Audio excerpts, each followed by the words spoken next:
नमस्कार, स्वागत है आप सभी का इंडिया साइंस के इस खास कार्यक्रम साइटेक में और मैं हूं आपके साथ अंजलि चौहान। आज के एपिसोड में हम देखेंगे कि कैसे वैज्ञानिकों ने 5700 साल पुराने च्युइंगम से उसे चबाने वाले का हुलिया पता लगाया और जानेंगे कि चिकित्सा जगत में इस्तेमाल होने वाले अल्ट्रासाउंड के पीछे का आखिर विज्ञान क्या है। तो देर किस बात की, चलिए शुरू करते हैं आज का साइटेक। च्युइंगम को लंबे समय तक चबाते रहना और मौका मिलते ही इधर उधर चिपका देना, बचपन की इस शरारत के अलावा क्या आप ये जानते हैं कि साधारण सा च्युइंगम आपकी कहानी को अपने अंदर समेटे हजारों साल तक कहीं पड़ा रह सकता है। वैज्ञानिकों ने हाल ही में 5700 साल पुराने च्युइंगम के अवशेष में पड़े लार्ज से प्राचीन मानव का पूरा ह्यूमन जीनोम सीक्वेंस तैयार किया है। आइए जानते हैं विस्तार से।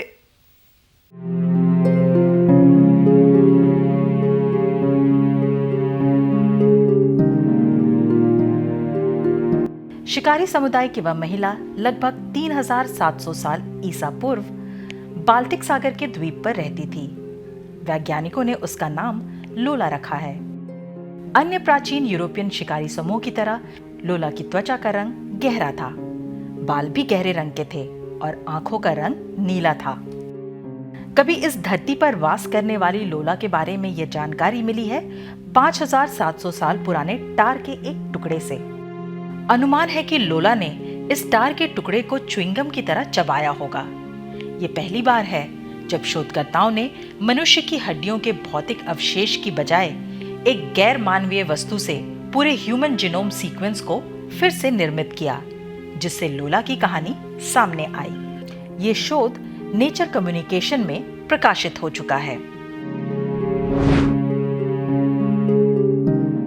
शोधकर्ताओं को 5700 साल पुरानी टार की च्युइंगम कुछ समय पहले खोजबीन के दौरान दक्षिणी डेनमार्क के एक सुरंग से प्राप्त हुई थी। इस स्थान से प्राप्त जीवाश्म के अध्ययन से ज्ञात होता है कि इस इलाके के रहने वाले लोग मुख्य रूप से मछली पकड़ते थे, शिकार करते थे और जंगली बेर और फल खाकर अपना जीवन यापन करते थे। वे तीर के सिरे पर नुकीले पत्थर चिपकाने के लिए या पत्थरों के सूक्ष्म औजारों को लकड़ी पर चिपकाने के लिए चिपचिपे टार का उपयोग करते थे। यह टार मिलता था बर्च नामक पेड़ की छाल को गर्म करने से। दांत के निशान वाले टार के मिलने से पता लगता था कि शायद लगातार चबाने से टार च्युइंगम के समान नरम हो जाता था और औजारों को चिपकाने सुधारने के काम आता था। शायद टार में पाए जाने वाले एंटीसेप्टिक तेल और रसायन का उपयोग दांत दर्द से राहत पहुंचाने के लिए भी किया जाता होगा।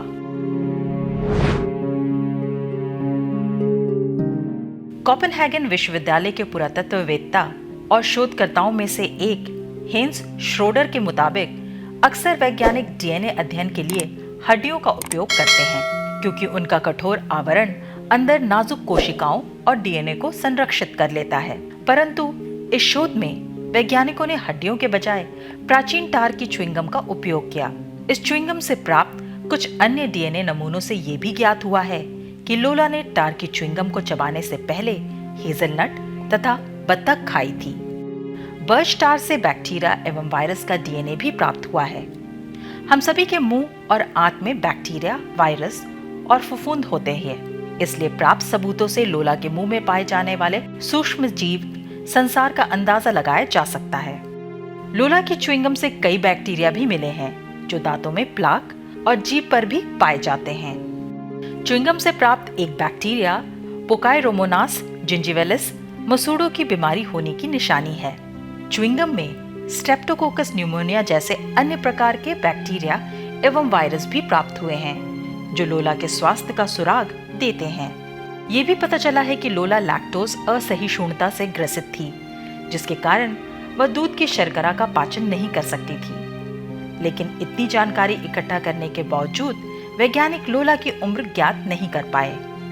फिर भी छोटे से गम के टुकड़े से जानकारी का खजाना प्राप्त करना उत्कृष्ट शोध का नमूना है।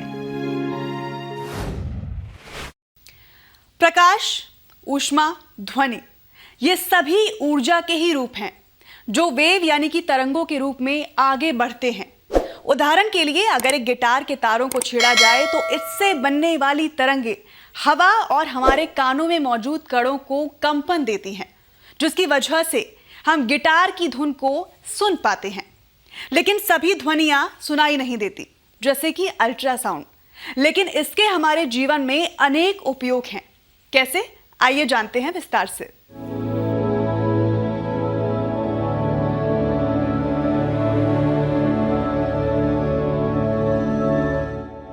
वैज्ञानिक वेव फ्रीक्वेंसी यानी तरंग आवृत्ति को साइकिल्स प्रति सेकंड या फिर हर्ट्ज के रूप में मापते हैं। मानव के कान 20 से 20,000 हर्ट्ज की आवृत्ति को सुन सकते हैं, लेकिन उच्च आवृत्ति वाली तरंगे अल्ट्रासाउंड कहलाती हैं। इसकी उच्च आवृत्ति की वजह से ये मानव को सुनाई नहीं देती। ध्वनि हवा में एक नियत गति से चलती है। अगर तरंग की आवृत्ति बदलती है तो तरंग दैर्ध्य भी बदल जाता है। तरंग दैर्ध्य एक तरंग के पीक से अगले तरंग के पीक के बीच की दूरी को कहा जाता है। लंबी तरंगे धीमी सुनाई देती हैं और छोटी तरंगों की ध्वनि ऊंची होती है। समान आवृत्ति वाली तरंगों में ऊर्जा की मात्रा अलग अलग हो सकती है। इस ऊर्जा को तरंग की पीक द्वारा मापा जा सकता है। हाई पीक या अधिक कंपन वाली ध्वनि तरंगे लोअर पीक वाली ध्वनि तरंगों से ज्यादा ऊर्जा रख सकती हैं। पिछले अनेक दशकों से चिकित्सा क्षेत्र में शरीर के अंदर मौजूद सॉफ्ट टिश्यू यानी नर्म ऊतकों की तस्वीर निकालने के लिए अल्ट्रासाउंड का इस्तेमाल किया जा रहा है। डायग्नोस्टिक अल्ट्रासाउंड के रूप में लो एनर्जी वेव्स का इस्तेमाल किया जाता है, जो इसे गर्भ में मौजूद बच्चे की जांच के लिए सुरक्षित बनाता है। डॉक्टर इसका इस्तेमाल बच्चों और बड़ों में बीमारियों की पहचान के लिए भी करते हैं। हाल ही में शोधकर्ता इस बात का भी अध्ययन कर रहे हैं कि उच्च ऊर्जा वाले अल्ट्रासाउंड का उपयोग कुछ बीमारियों के उपचार के रूप में भी किया जाए। इसे थेरेप्यूटिक अल्ट्रासाउंड कहते हैं। निम्न ऊर्जा तरंगों वाला अल्ट्रासाउंड इमेजिंग एक ट्रांसड्यूसर का इस्तेमाल करता है। ये उपकरण एक प्रकार की ऊर्जा को दूसरे प्रकार की ऊर्जा में परिवर्तित कर देता है। ट्रांसड्यूसर का एक हिस्सा इलेक्ट्रिकल एनर्जी को छोटे अल्ट्रासाउंड पल्सेस में बदल देता है और इन्हें शरीर में भेजता है। ये पल्सेस शरीर के अंदरूनी भागों के ऊतकों से टकराकर इको यानी अंतर्ध्वनि पैदा करती हैं, जो वापस ट्रांसड्यूसर के दूसरे हिस्से को मिलता है। कंप्यूटर छवि बनाने के लिए इन अंतर्ध्वनियों का विश्लेषण करता है। अलग अलग ऊतकों से उत्पन्न होने वाली प्रतिध्वनियां गहरे और चमकीले भाग के रूप में दिखाई देती हैं।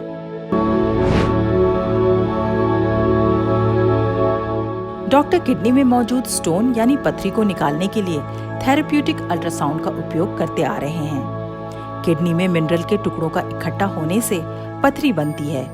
इनका यूरिन के जरिए बाहर निकलना कष्टकारी होता है।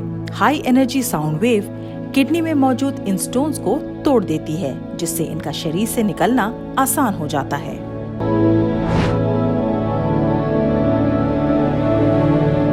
शोधकर्ता अल्ट्रासाउंड के दूसरे उपयोगों पर भी अध्ययन कर रहे हैं। उदाहरण के लिए शोधकर्ता इसका इस्तेमाल स्वस्थ कोशिकाओं को बिना नुकसान पहुंचाए कैंसरस कोशिकाओं को नष्ट करने के लिए करना चाहते हैं। इसके अलावा शोधकर्ताओं ने पाया कि अल्ट्रासाउंड मस्तिष्क कोशिकाओं को भी रसायन स्रावित करने के लिए प्रेरित कर सकता है। इसके जरिए मस्तिष्क से जुड़ी बीमारियों और मूड डिसऑर्डर्स का इलाज किया जा सकेगा। कुछ शोधकर्ताओं ने ये भी पाया कि अल्ट्रासाउंड द्वारा कुछ कोशिकाओं से इंसुलिन निकाला जा सकता है। ये एक ऐसा हार्मोन होता है जो ब्लड शुगर को स्वस्थ स्तर पर बनाए रखता है। हो सकता है भविष्य में अल्ट्रासाउंड की पल्सेस का इस्तेमाल डायबिटीज के इलाज के लिए भी किया जा सकेगा। उम्मीद है कि आज का साइटेक आप सभी को जरूर पसंद आया होगा। आप अपने सुझाव हमें नीचे दी गई ईमेल आईडी पर हमें भेज सकते हैं। साथ ही अपने मोबाइल पर साइटेक देखने के लिए इंडिया साइंस का ऐप जरूर डाउनलोड करें और हमें फॉलो और सब्सक्राइब भी जरूर करें। तो आज के लिए बस इतना ही। साइटेक के एक नए अंक के साथ हम एक बार फिर से हाजिर होंगे। तब तक के लिए दें इजाजत। नमस्कार।